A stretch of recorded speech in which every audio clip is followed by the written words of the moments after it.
Pai do Senhor, meus irmãos, como vocês estão? Tudo bem?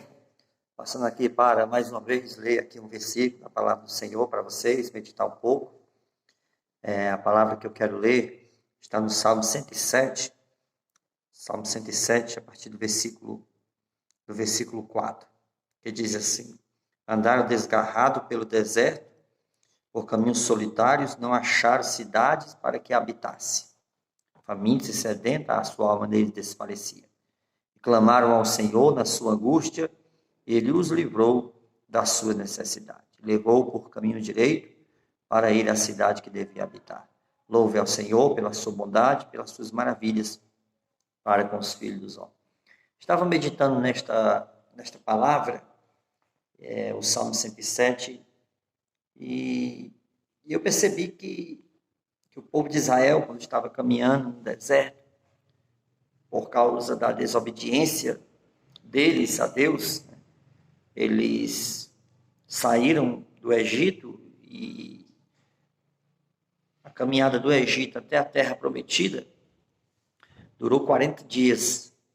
E eles estavam diante da terra prometida, da terra que Deus tinha prometido a eles, e eles tinham agora que entrar, conquistar, lutar, batalhar, pelejar pelaquela terra e tomarem posse dela. Só que o povo de Israel esperava que a terra, quando ele chegasse lá, ela não tivesse habitada, estivesse abandonada, e eles só iam se apossar dela, plantar e colher os seus frutos. Só que quando eles chegaram lá, eles viram que tinha dono na terra, e eles tinham que conquistar, expulsar aqueles povos que estavam ali da terra e tomar posse da terra. Só que eles não quiseram, eles se amedrontaram, ficaram com medo e disseram que preferiam voltar ao Egito do que ter que lutar, conquistar aquela terra. Então ali eles passam a lutar contra Deus, porque Deus queria que eles lutassem, porém eles recuaram, eles voltaram atrás. E blasfemaram, murmuraram, disseram que o Senhor tinha tirado eles para morrer, para padecer, se era para eles sofrer e morrer, eles preferiam ter ficado no Egito. Então Deus se irou-se contra eles, e a caminhada e a trajetória deles ali acaba voltando. Eles não puderam mais, tiveram que voltar para o Egito, para o deserto, né? Para o deserto. E lá no deserto eles sofreram bastante, né? A caminhada que era 40 dias, durou 40 anos para eles retornar outra vez para a terra prometida. E durante esta caminhada eles sofreram muito, né? E Deus puniu várias vezes esse povo por causa do pecado e da desobediência deles. Então, quando eu leio o Salmo 107, que a Bíblia está dizendo que eles andaram por caminhos pelo meio do deserto, e a gente sabe que deserto é lugar de sofrimento, é lugar de escassez, né? É lugar de falta de alimento, de água, de comida, de dia é muito quente, de madrugada é muito frio, os animais mais venenosos estão no deserto.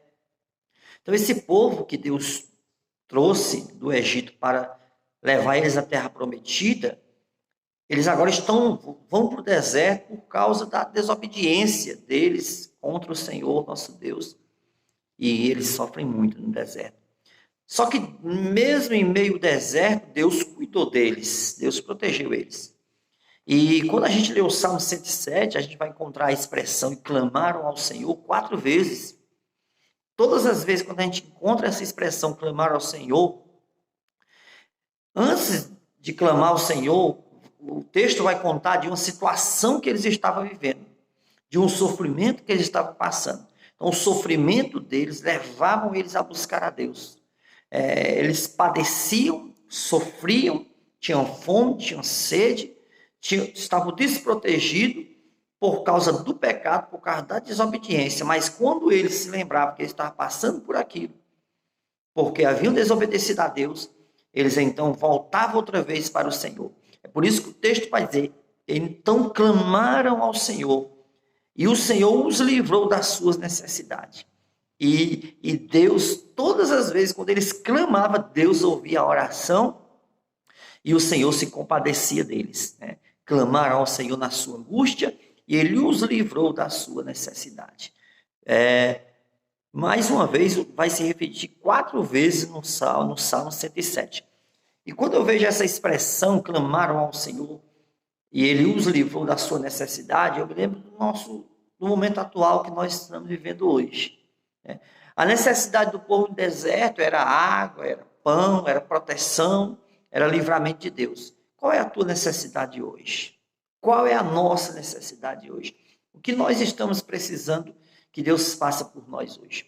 Quando a Bíblia diz que o Deus da glória suprirá as nossas necessidades em Cristo Jesus, qual é a necessidade? A nossa necessidade não é a mesma do povo do deserto. A necessidade nossa não é a mesma de 50 anos atrás, ou 30 ou 40 anos atrás. Qual é a nossa necessidade desse momento? Porque o Senhor livra o seu povo e suprindo as suas necessidades. Clamaram ao Senhor e Ele os livrou da necessidade. O que é necessidade? É algo que nós estamos precisando. É algo que nós estamos carecendo, é algo que nós necessitamos. O que é que nós estamos necessitando hoje, igreja? Nós estamos necessitando de um milagre. Qual é o milagre que todo mundo está querendo hoje na nação brasileira? Que é o maior inimigo que o povo do Brasil está enfrentando. E esse inimigo pode levar ao colapso financeiro, à crise financeira, trazendo fome, pobreza e miséria sobre a nossa nação, além de matar muitas pessoas. Coronavírus. Hoje o inimigo não só do Brasil, mas do mundo é esse vírus. Então, se nós clamarmos a Deus e a igreja está clamando, o Senhor vai se levantar e nos livrar, e nos proteger, e nos guardar, e operar o milagre na sua vida. Qual a tua necessidade hoje, pastor? Minha necessidade hoje é o meu casamento, é a minha família. Veja que ninguém fala mais nisso. Todo mundo voltou-se para esse vírus, porque hoje é o grande problema do Brasil, é o vírus. E, infelizmente, pessoas se aproveitam dessa oportunidade para criar outros tipos de situação. Mas nós, a igreja, cremos em Deus, num Deus Todo-Poderoso, e sabemos como o nosso Deus livrou Israel, Ele também vai livrar o seu povo. Então, versículo 6, clamaram ao Senhor na sua angústia, e Ele os livrou da sua necessidade. Pastor, estou passando por problema, por clama a Deus. Está depressivo, está angustiado, está triste, está desempregado, a crise bateu, o problema chegou, clame ao Senhor, e o Senhor nos dará uma saída. E o Senhor vai nos livrar daquilo que está lhe afligindo, daquilo que está nos destruindo. Essa é a minha palavra, essa início de noite para vocês, que você aprenda isso aqui. Ore, clame. O que é clamar? Clamaram. Orar e clamar é duas coisas diferentes. Orar, você pede, você fala com Deus. Mas clamar dá a impressão de gritar, de falar alto, de se derramar na presença de Deus, de gritar com a alma, com o coração, pedindo socorro a Deus. Ao único que pode resolver esse problema, resolver essa dificuldade que a nação brasileira está enfrentando. Eu convido você a clamar a Deus, a orar, a se unir a milhões de brasileiros que estão orando, não só no Brasil, mas pelos países também que estão enfrentando essa mesma crise. Que o povo brasileiro se una nesse momento, em oração, em clamor a Deus. Você, igreja, vamos orar, vamos clamar ao nosso Deus. Vamos suplicar, porque eu tenho a certeza que quando a igreja ora, quando a igreja clama, Deus envia a resposta. Deus não vai ficar parado vendo o seu povo orar, vendo o seu povo clamar. Deus tem uma saída, Deus tem uma solução para você, para a nossa nação. E isso vai passar, porque o nosso Deus é maior. Agora vamos orar, vamos clamar. Se a igreja clama, a igreja tem resposta. Deus te abençoe. Guarde esta palavra em teu coração. Vamos orar ao nosso Deus, vamos clamar a Ele.